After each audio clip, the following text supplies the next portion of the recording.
Hey guys, so normally when I make these supplemental videos, like I do them in normally-ish reading order, right?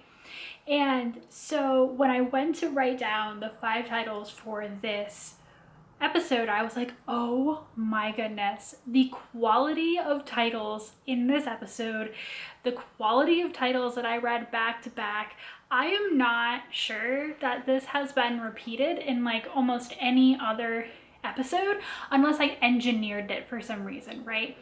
And so I'm really excited to tell you guys about these different books. And for me, they're definitely stepping back towards history. I've been doing like a lot of back and forth right now. So while some of these do touch on political science, I feel like there's definitely more history in this one than there is that. So if you've been like, oh my God, Gretchen, you've been on so much political science lately, I know, I'm tired. So there's just some really great history in here, and I just can't wait to tell you guys about it. A little bit of something for everyone, I think. So I want to start with the one book on this list that was not that great. However, it's a book where I haven't seen anything very similar to it out there in the world. So if it's a topic that you're interested in and feels very present to you, it might be of interest. So that book is One Person, One Vote, The Surprising History of Gerrymandering in America by Nick Seabrook. I'm sure all the title just says it all. This is the history of gerrymandering in America. And one of the interesting things about this book is that, so it's a historical take, and it actually starts before America is America. And this plot that was kind of hatched by one of the colonial governors. So before the American Revolution, before the American government, I think what the book is trying to say is that this is a practice that has had some historical precedent. It worked a little differently then because it wasn't working with the way that our government and districts and voting system works now, but it has that historical precedent. It moves on into some things that we are more familiar with as it goes along. But there are definitely some episodes of gerrymandering in the beginning that I don't remember. I actually didn't know that the word gerrymandering is supposed to come from Elbridge Gerry. And I know you're like, Jerry, Gary. There's some difference in the way that some people pronounce his name, or was it a joke? But he was supposedly the mastermind of this gerrymandering plot. And so gerrymandering in that sense, the American sense, gets named after him.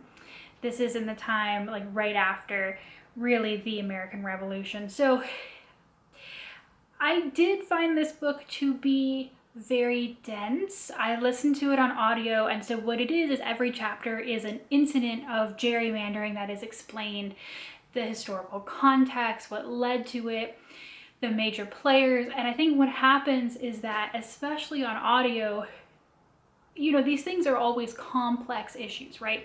And so you spend this time learning the context of the time, the political players, the situation, because it hops around, right? Virginia, California, like wherever. And then just when you feel like, okay, I feel like I have a grasp on what is going on here, that chapter ends and you move on to another incident. So it's not something I think that really lends itself well to an audiobook. That was really difficult for me. And also there was some weird tone moments. Like it's clearly trying to be a very, thorough, I don't want to say academic text, but it's really trying to get you all of this information. And then for like a moment of levity, it spends a really long time basically reading you newspaper jokes about how like these gerrymandered districts looked like endangered animals or like made up animals. And I'm just like, this isn't funny. And also I'm listening to this on audiobook, so I can't really picture what you're like, that didn't work for me. So this book is definitely not one of the better ones on this list. However, what is very clear is that Nick Seabrook is very, very passionate about gerrymandering, and in a very nonpartisan way. He's like, this is something both parties do that we really shouldn't be able to allow because it takes power away from the individual voter. And with the new Supreme Court cases that are going to be looked at this year. This might be something you're interested in learning the history about.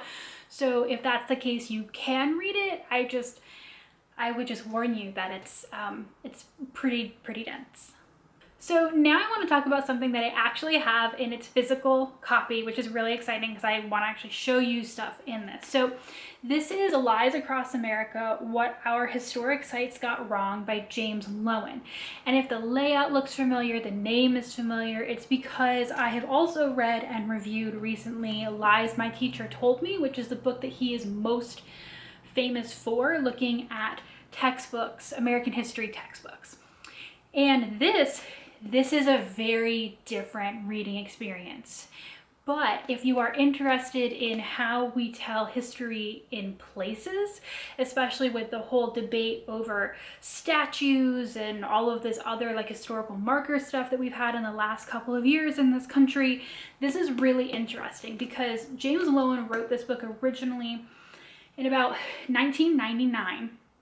And he does this whole thing where he goes, region of the country by region, and then within that state by state.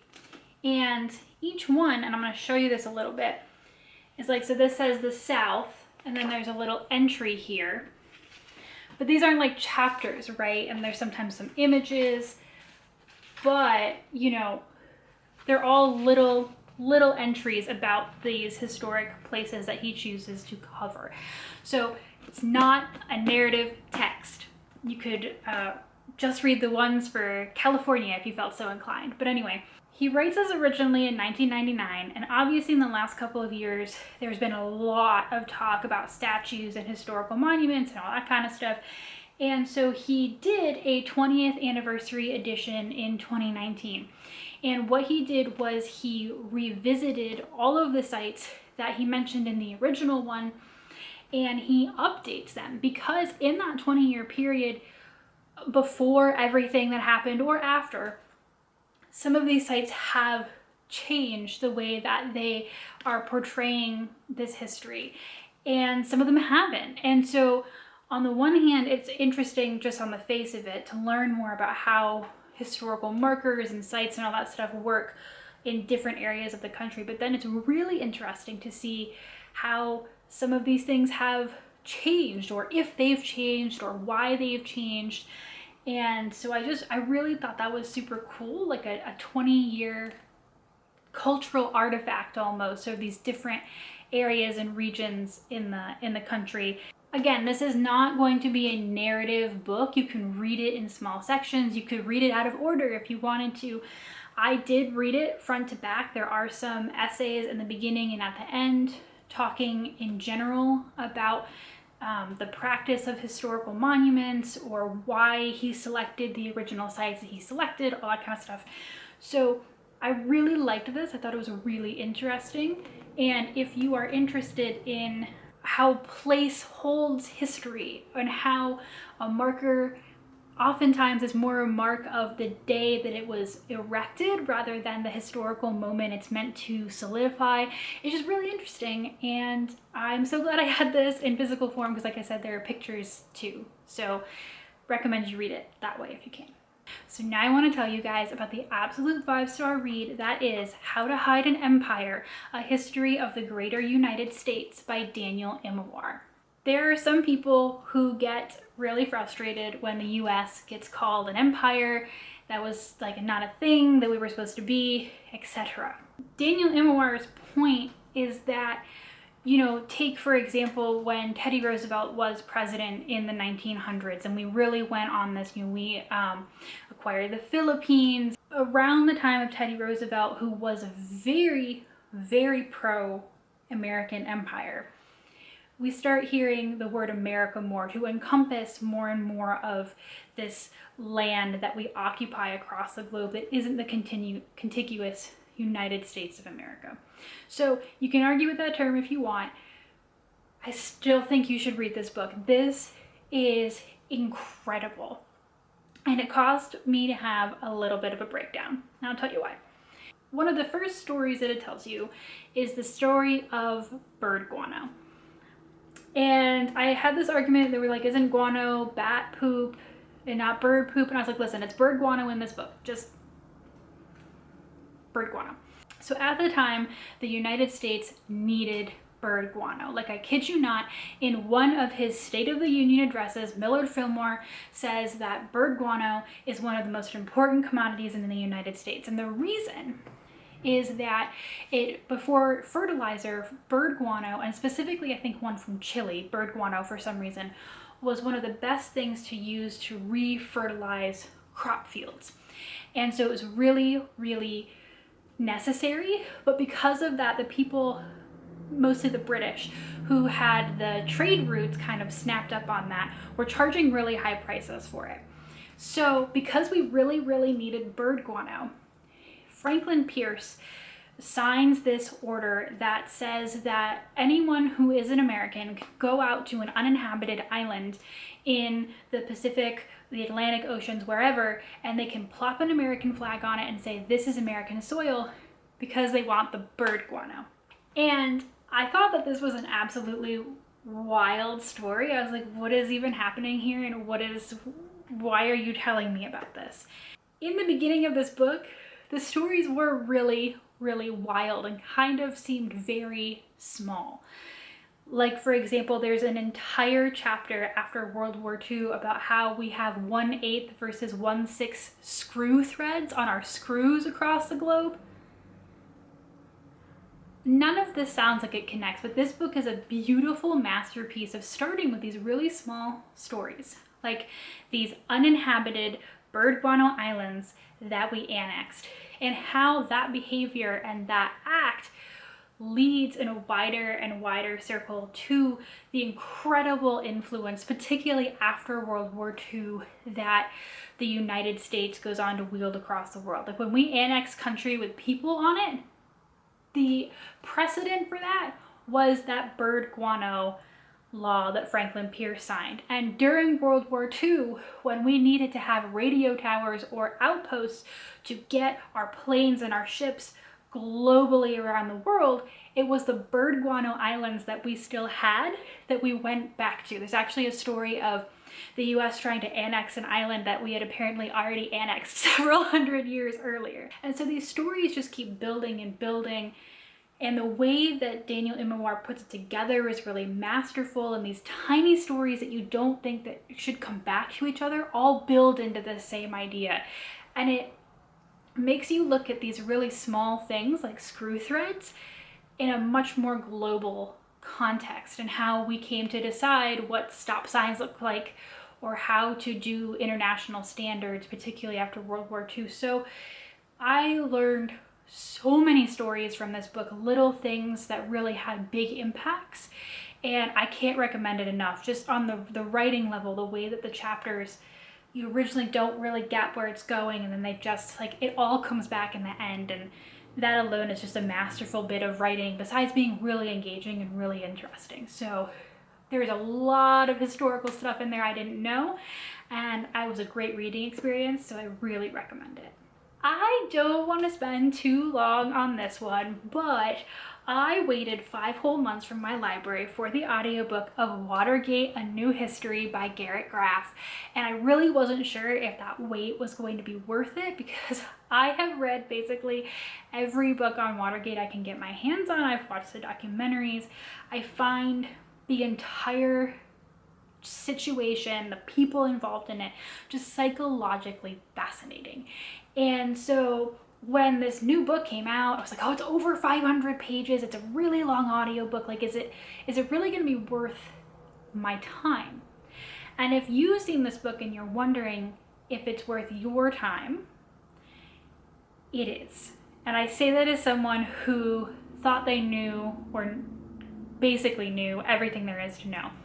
And one of the really amazing things about this book is that Garrett Graff makes this incredible effort to give us, I think, the broadest picture of everything Watergate, that oftentimes when you get some of these books, they're really just focused on like the break-in and the burglars. And sometimes you forget that that was merely one incident in many that all kind of come out and connect and make this huge kind of like Watergate murder board situation. And some of these were like these little incidents that I had never heard of before that actually connect in big ways to the main Watergate stories and players. Another thing that's really excellent, I think, about this is that Garrett Graff like fact checks Woodward and Bernstein. You know, there were all of these, you know, memoirs by key players, books by people like Woodward and Bernstein, the reporting that was coming out at the time. And even in all those years since, we've learned new things, or, you know, we've taken something like All the President's Men as total fact. And now we know that there were some mistakes made in that book, or there were some things that couldn't have quite happened that way based on facts that we know. And so Graff also engages with some of the main narratives, adds in more of the journalists who were telling the story, because there were so many more people involved than just Woodward and Bernstein, and again, puts them all together in this giant picture. It is long, it is big, but I think this is the most interesting, biggest, broadest, and yet most detailed picture of everything that was going on that I've seen about Watergate. And again, that has its drawbacks. There are some things that I wish could have been explored in greater detail, but I've not seen another book, like I said, also engage with the writing about Watergate, like Woodward and Bernstein's books, or some of this other reporting, or, you know, Gordon Liddy's memoir, these other Watergate people who wrote memoirs, and like, you know, picking them apart. It's just really interesting. And there also, like I said, is new stuff that has come out since even the last book that I read, as more and more things, you know, get revealed from the Nixon Library, get declassified, get turned up, all that kind of stuff. So if you are interested in that, or, you know, maybe you've never read one book on Watergate and you don't know where to start, if you just want to read like one big book and be done with it, this is the book. And finally, one of the most fascinating history books I think I have read in a really, really long time. When the Irish Invaded Canada, the incredible true story of the Civil War veterans who fought for Ireland's freedom, by Christopher Klein. This was recommended to me by a friend who also does a lot of history stuff, and in fact even works in living history, public history. And he was like, listen, this is one of my favorite books of all time. You've got to read it. And I saw the title and I was like, I don't know how much I like care about this topic. I don't really know anything about this topic. I haven't been doing a lot of Civil War era. Like, I don't know. And he was like, just read it. I promise you it will be amazing. He was correct. I have read a lot of books about the Civil War period, the after Civil War period, Reconstruction. I have never heard this story. And essentially the short version is that after the Civil War, there were a lot of Irish and Irish Americans who had been trained by the Civil War, learned that they could fight, learned how to fight, as well as multiple generations of men who were excited to enter the war or thought they were going to enter the war and then didn't because it ended. At the time, the Irish are fighting for their freedom from England, and they are like, well, what if we're not making any headway here in Ireland? What if we attack Great Britain in one of their remaining colonies? What if we attack them in Canada? What if we invade Canada and like take it over for Ireland? And so Ireland and the Irish Americans, or people who had immigrated, you know, they already had a really strong connection. There was a lot of money flowing back and forth to support the rebels in Ireland. And so there was this huge movement to invade Canada. They did it 3 times. And I've never heard of this. And it's crazy because I talk about how Ulysses S. Grant, who's president when this is going on, has to get really involved because these forays, which are some of the worst planned, worst fought, most ridiculous, like tiny band of people going to invade this giant country and thinking they can take it from the British, like absolute shenanigans. And Grant, who has just, you know, the whole country to survive the Civil War, is sitting there going, I have like Irish Americans and Irishmen causing an international incident with Britain, because obviously Britain is not pleased that Canada is getting invaded, and it has huge geopolitical consequences on international relations between America and Britain, but also Canada and Britain. At the time, there's this potential Canadian independence movement. Like, you know, they've seen America do it, and they're thinking, do we want that for ourselves? Do we want to be separate from Great Britain?